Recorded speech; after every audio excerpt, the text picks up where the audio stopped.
সকলকে স্বাগত জানাই কেরিয়ার চর্চা ইউটিউব চ্যানেলের আরেকটি নতুন ভিডিওতে।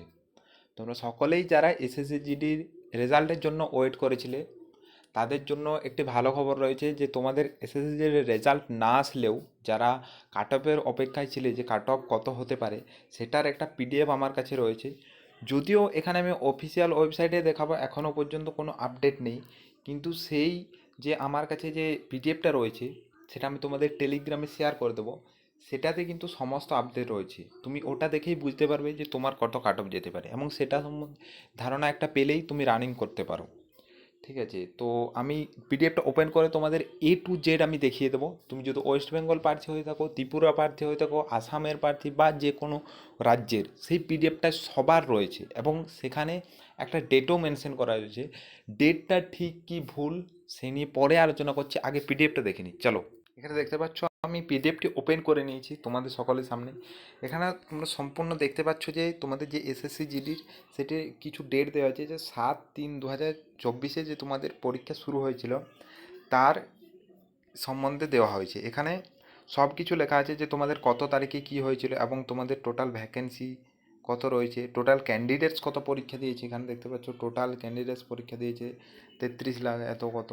ঠিক আছে, সেগুলো তুমি দেখে নেবে। পিডিএফটা তোমাদেরকেও আমি টেলিগ্রাম চ্যানেলে দিয়ে দেবো। আমাদের টেলিগ্রাম চ্যানেলের নাম হচ্ছে কেরিয়ার চর্চা। এই আমাদের সেম টু সেম চ্যানেলের নামের মতোই, এবং আমাদের এইরকম দেখতে পাবে আমাদের ঠিক চ্যানেলের যেরকম logo, same to same logo দেওয়া আছে ওখানেও। ওখানে তুমি জয়েন হয়ে যাবে এবং কমেন্ট বক্সে এবং আমি ডেসক্রিপশনে লিঙ্ক দিয়ে দেবো, সেখান থেকেও জয়েন হতে পারো। এবার আমি তোমাদের কাট অফটা দেখাই। এখানে ওকে স্ক্রোল করে নেবো একটু।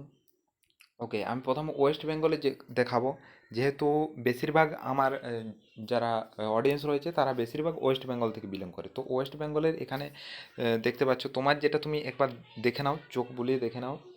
ওয়েস্ট বেঙ্গলে যারা দেখতে জানো তাদের জন্য বলে দিই, ওয়েস্ট বেঙ্গলের এখানে ডিস্ট্রিক্টটা মানে তোমার কি ডিস্ট্রিক্ট, বর্ডার ডিস্ট্রিক্ট যদি হয়ে থাকে তাহলে এখানে বর্ডার ডিস্ট্রিক্ট বি লেখা থাকবে। তোমার যদি জেনারেল ডিস্ট্রিক্ট হয়ে থাকে তাহলে জি লেখা থাকবে, এবং যদি তোমার নকশাল ডিস্ট্রিক্ট হয়ে থাকে তাহলে এন লেখা থাকবে। এবার তুমি কি করে বুঝবে যে তোমার বর্ডার ডিস্ট্রিক্ট, জেনারেল ডিস্ট্রিক্ট না নকশাল ডিস্ট্রিক্ট? আমাদের নকশাল ডিস্ট্রিক্ট একটাই রয়েছে, কিন্তু বর্ডার ডিস্ট্রিক্ট এবং জেনারেল ডিস্ট্রিক্ট অনেকগুলো রয়েছে। তো জেনারেল ডিস্ট্রিক্ট তোমার সেগুলো যেগুলো তোমার বাংলাদেশ বা নেপাল বা এই বাইরের কোনো দেশের সাথে সংযোগ কোনো নেই, এবং বর্ডার ডিস্ট্রিক্ট কোনগুলো যেগুলো বাইরের কোনো দেশের সাথে, যেমন ধরো বাংলাদেশের সাথে সংযুক্ত রয়েছে কিছু কিছু জেলা। এই যেমন ধরো কোচবিহার ধরে নাও, উত্তরবঙ্গ যদি ধরতে যাও, আর যদি তুমি দক্ষিণবঙ্গ ধরতে যাও তাহলে দক্ষিণ 24 পরগনা। এগুলোই সব থেকে উপরে নিচে দুটো আমি জেলা বললাম, এরকমভাবে তোমারটা দেখে নেবে। সেহেতুই তুমি বুঝতে পারবে যে তোমার বর্ডার ডিস্ট্রিক্ট, জেনারেল ডিস্ট্রিক্ট বা নকশাল ডিস্ট্রিক্ট। এখানে সেই ওয়াইজ এখানে কাট অফটা দেওয়া আছে। এটা হচ্ছে কাট অফ, এইখানের এইটা অ্যাকচুয়ালি কাট অফ, আর বাকিগুলো দেখার দরকার নেই। ঠিক আছে, আর তুমি এসটি, এসসি, ওবিসি না জেনারেল সেটা এইখান থেকে দেখতে পাবে। দেখো, জেনারেলদের 3টা কাট অফ দেওয়া হয়েছে, সেম টু সেম ওবিসির 3টা কাট অফ, আর সেম টু সেম সবারই 3টে করে কাট অফ দেওয়া হয়েছে। তো এখানে যদি দেখতে চাও, আমি আমারটা দেখাচ্ছি। আমি যে ডিস্ট্রিক্ট থেকে বিলং করি, আমি জেনারেল ডিস্ট্রিক্ট থেকে বিলং করি, ওবিসির। এখানে দেখতে পাচ্ছ 76। এটা তোমাদের কি ফিজিক্যালের কাট অফ। ঠিক আছে, এটা অরিজিনাল কাট অফ নয়। তো তোমাদের মানে কোনো টেনশন নেওয়ার দরকার নেই যে অরিজিনাল কাট অফ, কারণ তোমাদের অফিসিয়ালে এখনও দেওয়া হয়নি, কিন্তু এটা সত্য হতেও পারে কোনো কারণে। যদি সত্যি হয় তাহলে তাহলে কিন্তু পস্তাতে হবে। ঠিক আছে, তো এই এই মার্কসের থেকেও যদি তোমার কম থেকে থাকে, তাও তোমাকে বলবো যে আমাদের একটা চ্যানেলে ভিডিও দেওয়া আছে যে নর্মালাইজেশন কত হতে পারে, সেটা আমি স্ক্রিনের উপর দিয়ে দেবো। সেই ভিডিওটা গিয়ে দেখলেই তুমি বুঝতে পারবে যে তোমার নর্মালাইজেশন কত পারবে এবং তুমি কাট অফ ক্লিয়ার করতে পারবে কি না।